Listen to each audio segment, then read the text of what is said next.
tous, vous le savez, Marvel a annoncé non pas une mais 3 nouvelles séries X-Men à partir de juillet. Une en juillet, une en août, une en septembre. Et bien entendu, plein de séries secondaires avec le retour de X-Factor, le retour de X-Force et un Wolverine qui sera certainement dessiné par Greg Capullo.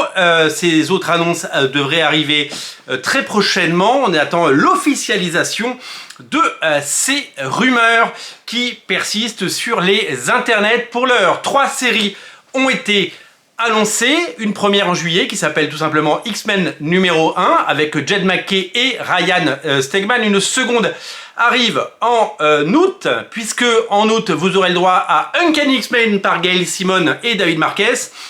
Et enfin, en septembre, vous aurez la 3e série principale X-Men, les Exceptional X-Men, avec Eve L. Ewing au scénario, une romancière, et avec les dessins de Carmen Carnero, superbe, absolument incroyable, très très bon choix.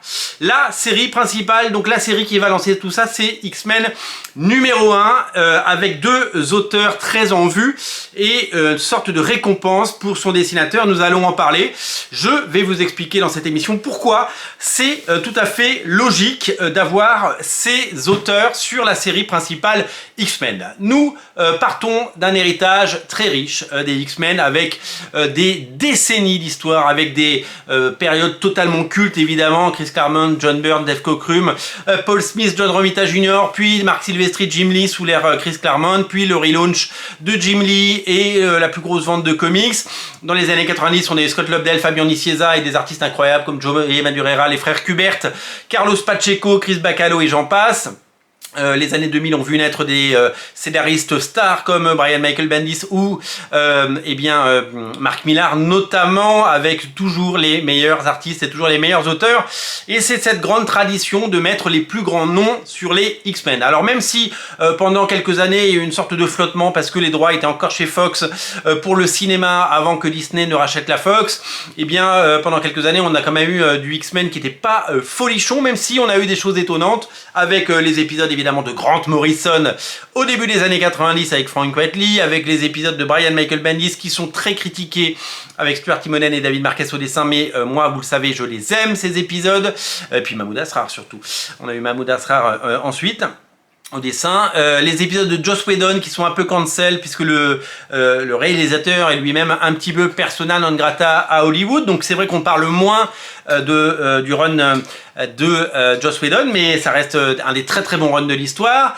Et puis récemment avec Jonathan Hickman qui a fait des merveilles et qui a réconcilié les anciens et les nouveaux fans et qui a réussi à faire revenir des gens et qui a créé un nouveau statu quo qui a duré pas moins de 5 ans. Aujourd'hui il est temps de tourner cette page avec un nouveau statu quo, avec des X-Men on the run comme on dit, des X-Men fugitifs, des X-Men recherchés, des X-Men qui sont à la fois haïs et craints par les personnes qu'ils sont censés protéger et qu'ils protègent. Donc on revient à un statu quo un peu ancien avec un sang neuf, avec un élan nouveau et avec évidemment cette volonté et ce désir de faire des X-Men une série populaire et une série qui marque son temps. Alors, toutes les incarnations des X-Men n'ont pas marqué leur temps.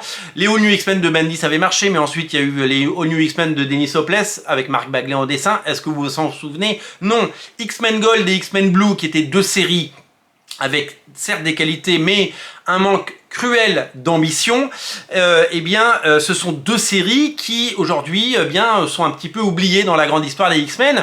Et puis c'est surtout que c'est un complet en deluxe, hein. Les derniers numéros ne sont absolument jamais sortis chez Panini en deluxe pour le moment, et on souhaiterait évidemment les avoir à un moment. Donc les X-Men, ils ont toujours eu le meilleur, ils ont eu toujours eu les meilleurs auteurs, toujours eu les meilleurs artistes et les meilleurs dessinateurs. Quand je parle des dessinateurs, il en est une preuve, puisque la série X-Men de Jonathan Hickman avait été lancée, il y a eu House of X Power of Ten évidemment, par Pepe Larraz et Hervé Silva, puis il y a eu la série X-Men dessinée par Lénine Francissiou et Mahmoud Asrar. Brett Booth est venu prêter main forte à toute cette belle équipe à un moment.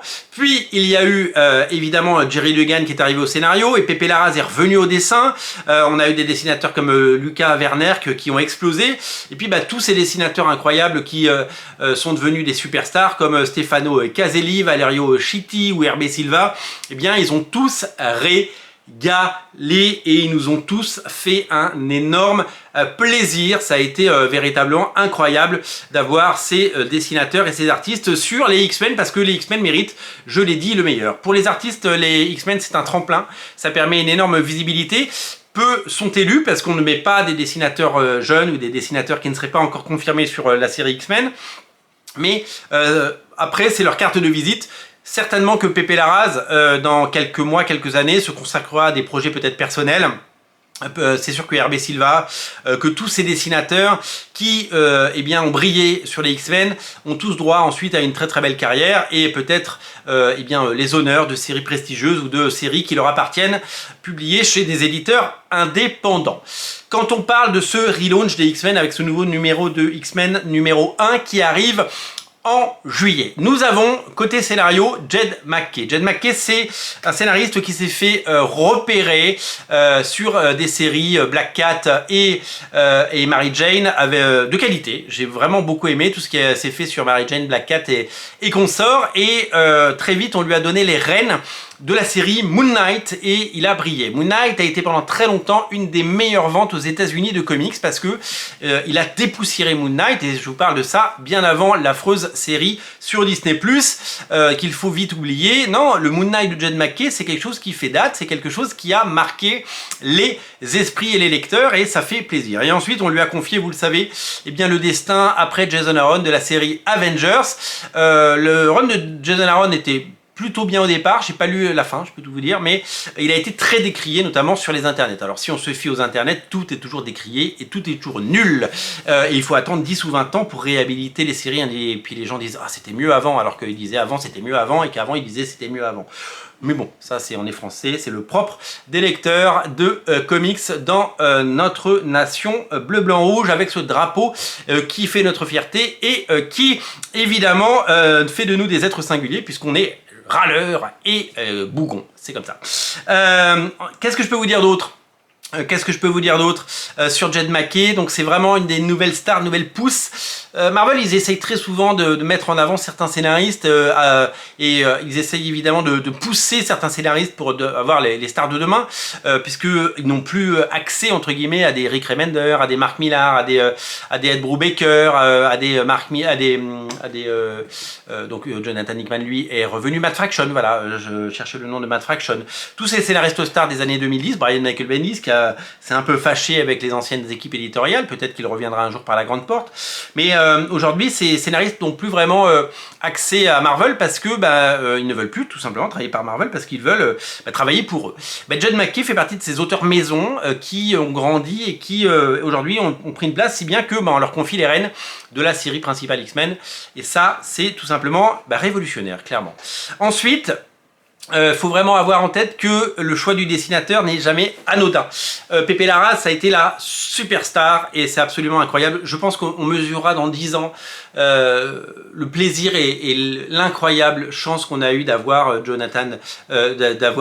Pepe Larraz avec Jonathan Hickman bien sûr sur les X-Men. C'est du niveau de Carlos Pacheco, c'est des superstars, c'est des gens qui dessinent, qui savent tout dessiner, c'est tout ce qu'ils font c'est magnifique, ils magnifient les super-héros Marvel et tout ce qu'ils font c'est tout simplement incroyable, voilà. Pepe Larraz fait partie des stars, mais on ne peut pas le remettre parce que ça ferait du réchauffé sur les X-Men, donc il faut trouver des nouveaux artistes. Alors, des nouveaux artistes, il en est chaque année. Il faut les laisser grandir et il faut les laisser mûrir. Il faut qu'ils deviennent des stars et surtout qu'il faut qu'ils aient fait leur classe et qu'ils aient prouvé certainement, notamment sur d'autres séries ailleurs, qu'ils sont des grands noms et qu'ils vont pouvoir tenir la distance.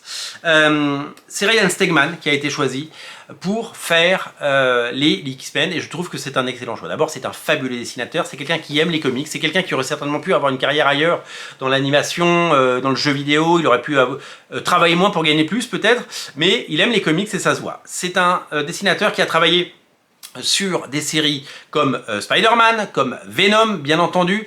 Il a travaillé sur les Avengers, je crois que c'était Uncanny Avengers à l'époque. Il a travaillé sur les crossovers Absolute Carnage et King in Black, souvent avec Donny Cates, et ensemble, ils ont créé la série Vanish. la série Vanish. Le tome 1 est proposé à 10 €, le tome 2 est disponible. C'est pas lui qui dessine le tome 2.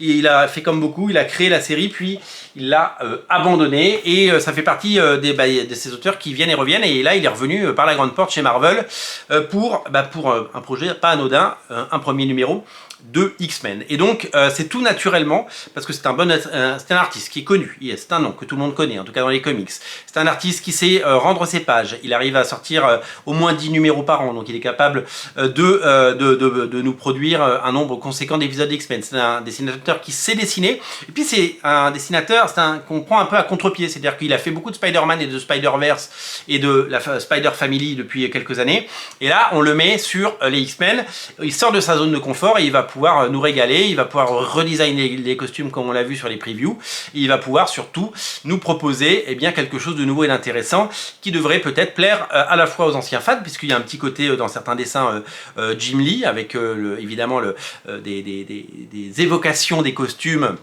de l'époque, mais il y a aussi de la modernité et de la créativité dans le design et là-dedans. Donc c'est pour ça que c'est important que ce dessinateur soit sur cette série. Il revient chez Marvel et il revient sur une série phare, une série importante. Maintenant la question se pose, combien fera-t-il d'épisodes? Combien fera-t-il de numéros? Combien fera-t-il d'épisodes à la suite? Est-ce qu'il fera au moins le premier arc en entier? Ce serait génial. Qui sera le second dessinateur? Celui qui va prendre la suite quand il aura besoin de prendre de l'avance? Tout ça, on le découvrira en temps et en heure.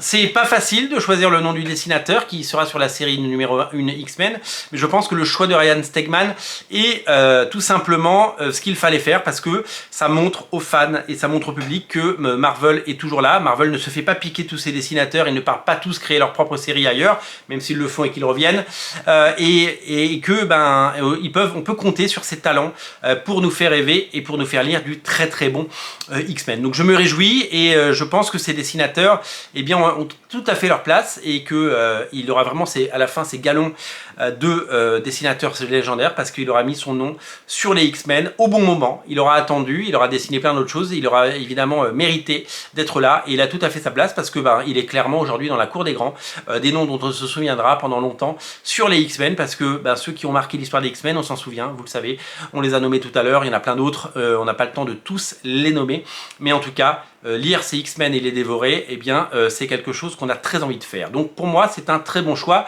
Nous verrons évidemment ce que nous réserve le duo Jed MacKay-Ryan Stegman.